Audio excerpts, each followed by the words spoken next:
बिस्मिल्लाहिर्रहमानिर्रहीम। अस्सलाम वालेकुम दोस्तों। जिस दिन हज़रत उमर रज़ियल्लाहु ताला अन्हु ने फ़िलिस्तीन में कदम रखा, दोस्तों फ़िलिस्तीन व बैतुल मक़दिस की ज़मीन पर आज भी 30,000 से ज़्यादा नबियों की कब्रें बनी हुई हैं और अक्सर नबी इसी ज़मीन के आसपास ही आते रहे हैं। बैतुल मक़दिस की ज़मीन को हज़रत सुलेमान अलैहिस्सलाम ने जिन्नातों के ज़रिए बनवाया था और हमेशा से इस ज़मीन पर कभी यहूदियों ने कब्जा जमाने की कोशिश की तो कभी ईसाइयों ने इस्लाम आने से पहले ही ये दोनों कौमें बैतुल मक़दिस के लिए आपस में लड़ती आ रही थी। यहाँ तक कि फ़िलिस्तीन में जब कोई यहूदी बादशाह बनता तो बैतुल मक़दिस के आसपास बसने वाले सारे ईसाइयों को कत्ल कर देता। सदियों से यही होता चला आ रहा है। जब हुजूर सल्लल्लाहु अलैहि वसल्लम दुनिया में तशरीफ़ लाए और लोगों को इस्लाम की दावत दी तो आगे चलकर मदीना में एक इस्लामी हुकूमत की बुनियाद रखी गई और फिर धीरे धीरे आसपास के सभी इलाके इस्लामी हुकूमत में शामिल होते चले गए। यहाँ तक कि हज़रत उमर रज़ियल्लाहु ताला अन्हु की हुकूमत के ज़माने में बैतुल मक़दिस भी फ़तेह होकर मुसलमानों के हाथों में आ गया। हज़रत उमर रज़ियल्लाहु ताला अन्हु ने मशहूर सहाबी हज़रत अबू हुबैदा बिन जर्राह को एक बड़ा लश्कर देकर मिस्र की तरफ भेजा ताकि उन इलाकों को फ़तेह करके इस्लामी हुकूमत में शामिल कर सकें। हज़रत अबू हुबैदा रज़ियल्लाहु ताला अन्हु ने बहुत सी जंगें लड़कर मिस्र व यमन और आसपास के सभी इलाकों को फ़तेह कर लिया। जब आखिर में बैतुल मक़दिस की ही बचा तो हज़रत अबू हुबैदा रज़ियल्लाहु ताला अन्हु ने आकर अपनी फ़ौज के साथ फ़िलिस्तीन पर भी चढ़ाई की और उसे चारों तरफ से घेर लिया। उस वक्त बैतुल मक़दिस ईसाइयों के कब्जे में था। जब हज़रत उमर रज़ियल्लाहु ताला अन्हु ने दौरे हुकूमत में उनका इतना दबदबा था कि हज़रत उमर के नाम ही से बड़े बड़े बादशाह काँपते थे, क्योंकि हज़रत उमर रज़ियल्लाहु ताला अन्हु ही हुकूमत के वक्त ईरान व रूस में बड़े बड़े मुल्क भी इस्लामी सरहदों में शामिल हुए। जब रूस व ईरान जैसे ताकतवर देशों के बादशाहों ने भी हज़रत उमर रज़ियल्लाहु ताला अन्हु के सामने घुटने टेक दी तो बाकी छोटे छोटे मुल्कों को यकीन हो गया कि अब हज़रत उमर रज़ियल्लाहु ताला अन्हु जिधर अपना रुख करेंगे उस इलाके को फ़तेह करना उनके लिए कोई मुश्किल नहीं। इसलिए उस वक्त के छोटे छोटे बादशाह हज़रत उमर रज़ियल्लाहु ताला अन्हु के नाम ही से काँपते थे। इस्लामी हुकूमत 35 लाख मुरब्बा मील तक फैल चुकी थी कि जितने में आज 3-4 बड़े बड़े मुल्क शामिल हो सकते हैं। अब हज़रत उमर रज़ियल्लाहु ताला अन्हु का खौफ तो पहले ही से फ़िलिस्तीन ईसाइयों में बैठ चुका।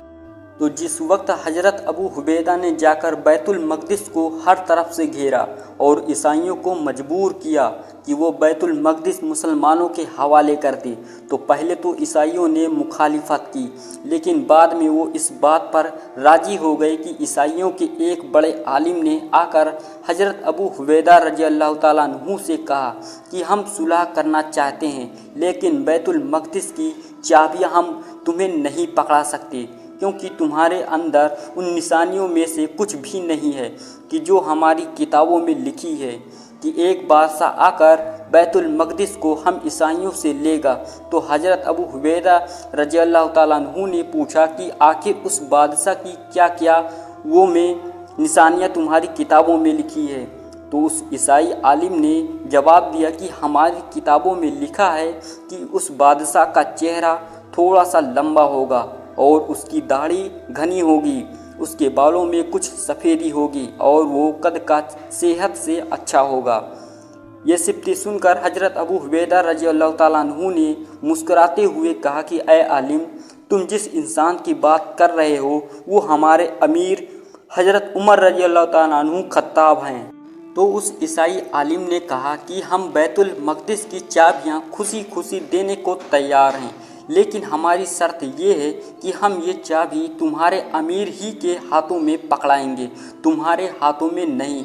तो ये सुनकर हज़रत अबू हुबैदा रज़ियल्लाहु ताला अन्हु ने मदीना की तरफ हज़रत उमर को ख़त लिखकर भेजा कि ए अमीरुल मोमिनीन, बैतुल मक़दिस फ़तेह हो चुका है, लेकिन यहाँ के ईसाई मुतालबा कर रहे हैं कि आप खुद ही फ़िलिस्तीन आकर बैतुल मक़दिस की चाबियाँ अपने हाथों से लें और बरकत के लिए बैतुल मक़दिस का ताला आप खुद ही खोलें।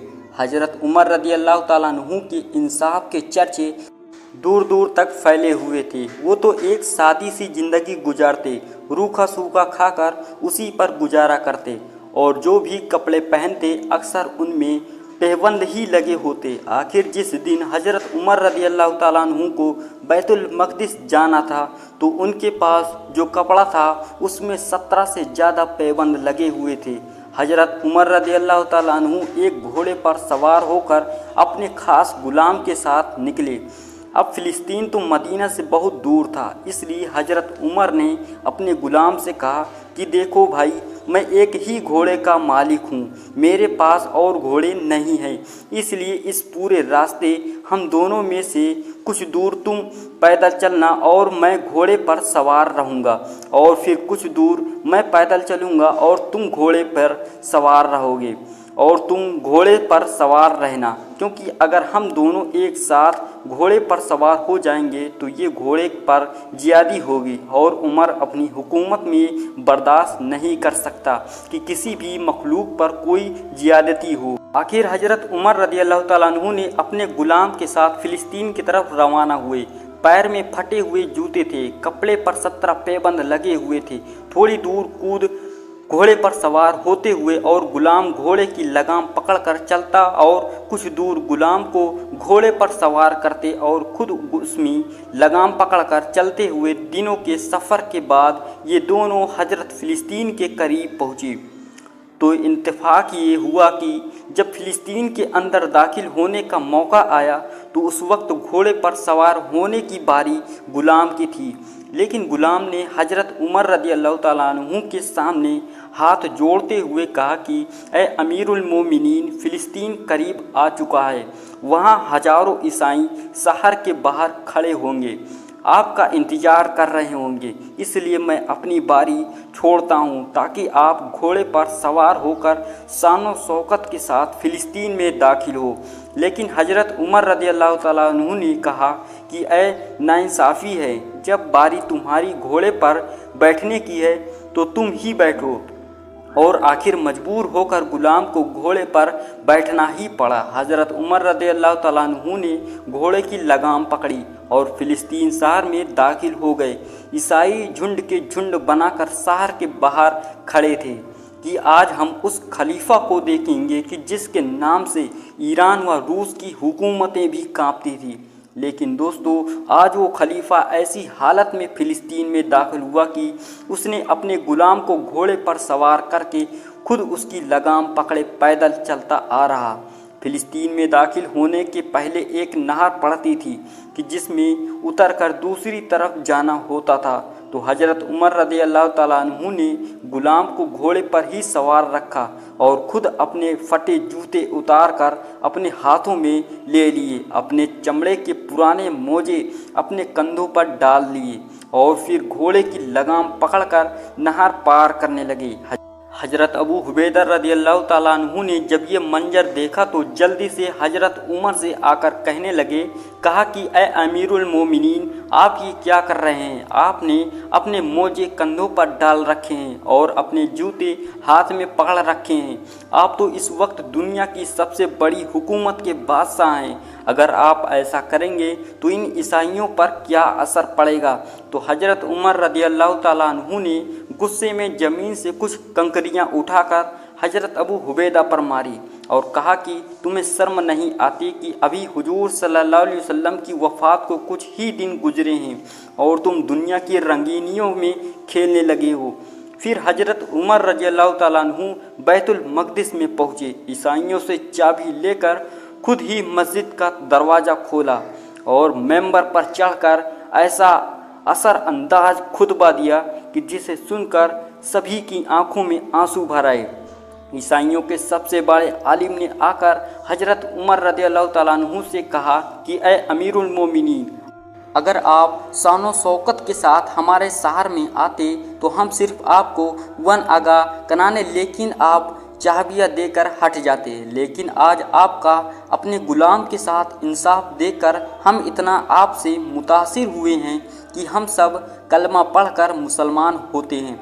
और फिर उसी वक्त फ़िलिस्तीन के सारे ईसाइयों ने इस्लाम कबूल कर लिया। अभी तक बैतुल मक़दिस की दूसरी कौमों में हाथ में रहा।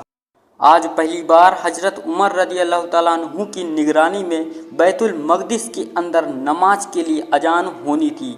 अब अजान के लिए किसको बुलाया जाता, तो सबकी नज़र एक ही इंसान पर थी जो कि हुजूर सल्लल्लाहु अलैहि वसल्लम की मौजूदगी में सारी ज़िंदगी मस्जिद नबवी में अजान देते रहे, और वो थे हजरत बिलाल हबशी रज़ी अल्लाह ताला अन्हु।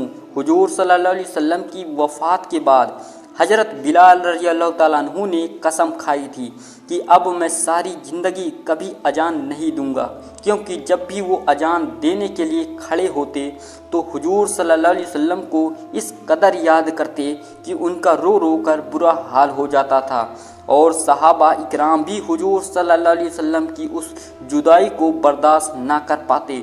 लेकिन जब बैतुल मक़दिस फतेह हुआ तो हजरत उमर रज़ी अल्लाह ताला अन्हु ने बिलाल हबशी को पास बुलाकर कहा कि ए बिलाल, जाओ और मेंबर पर खड़े होकर रसूल के ज़माने वाली अजान दो।